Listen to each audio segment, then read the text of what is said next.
हम सभी भक्त जब शिरडी जाते हैं, बाबा के समाधि मंदिर में हम बाबा के दर्शन करते हैं, बाबा की समाधि को हम छूते हैं, बाबा को प्रणाम करते हैं और प्रणाम करने के बाद हम जब बाहर आते हैं तो गुरु स्थान के दर्शन करने के बाद हम सीधा बाबा के प्रसाद की ओर आते हैं, जहाँ पर हमें बूंदी का प्रसाद और बाबा की विभूति मिलती है। और जब हमें बूंदी का प्रसाद मिलता है और बाबा की जब विभूति मिलती है तो ये हमारा सौभाग्य होता है कि हमें साईं के दरबार से प्रसाद मिला है। ऐसा ही प्रसाद बाबा ने अपने एक भक्त को दिया था और बाबा ने अपने भक्त को ये 3 प्रसाद दिए थे। इन भक्त का नाम था श्रीधर जे डिगे।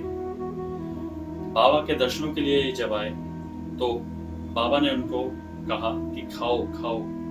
बाबा ने 3 बार उनको प्रसाद दिया मुट्ठी भरकर और बाबा ने उनको ये कहा कि तुम कुछ दिन शिरडी में व्यतीत करो, कुछ दिन शिरडी में ही रहो।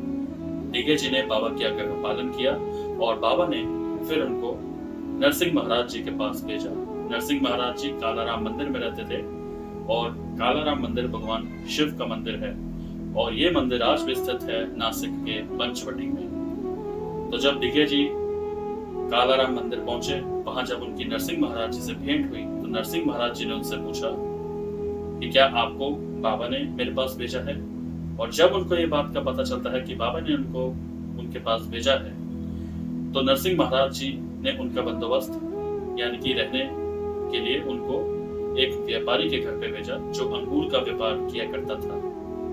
और कुछ समय वहां बिताने के बाद उस व्यापारी ने जो अंगूर का व्यापार किया करता था उसने डिगे जी की बंबई की टिकट कराई और बंबई में जब वो पहुंचे तो उनकी मुलाकात हुई नारायण महाराज जी से।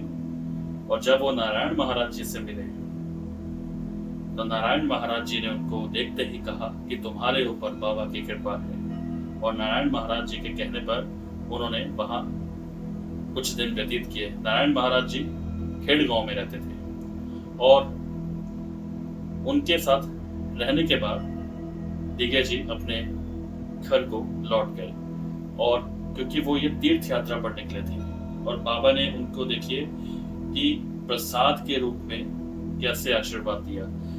3 संतों के बाबा ने यानी कि 3 संत के उनको दर्शन हुए, पहले बाबा, दूसरे नरसिंह महाराज और तीसरे नारायण महाराज। और उनको ये एहसास हुआ घर पहुंचकर कि वाकई में बाबा ने मेरी तीर्थ यात्रा को सफल किया और मुझे प्रसाद के रूप में बाबा ने आशीर्वाद दिया, क्योंकि शिरडी में बाबा ने उनको 3 बार प्रसाद दिया था और बाबा ने ही उनका बंदोबस्त किया था नरसिंह महाराज जी के पास और नारायण महाराज जी के पास। क्योंकि 3 प्रसाद बाबा ने उनको दिए, 3 बार प्रसाद दिया और तीनों बार ही उनको संतों के दर्शन हुए, बाबा के दर्शन, नरसिंह महाराज जी के दर्शन और नारायण महाराज जी के दर्शन। और ये उनका विश्वास था, बाबा के प्रति उनकी सच्ची भक्ति थी जो उनको ये लाभ प्राप्त हुआ। यही हमें शिक्षा मिलती है कि हमें बाबा के ऊपर दृढ़ विश्वास रखना चाहिए और हमें हमेशा श्रद्धा और सबूरी रखनी चाहिए बाबा के प्रति। क्योंकि श्रीधर जे डिगे जी को विश्वास था बाबा पे कि बाबा उनको आशीर्वाद देंगे और बाबा ने उनको 3 बार आशीर्वाद दिया प्रसाद के। ऐसा ही हमें भी बाबा का प्रसाद मिलता रहे और बाबा का आशीर्वाद हम सभी साईं भक्तों पर बना रहे। ओम साईं।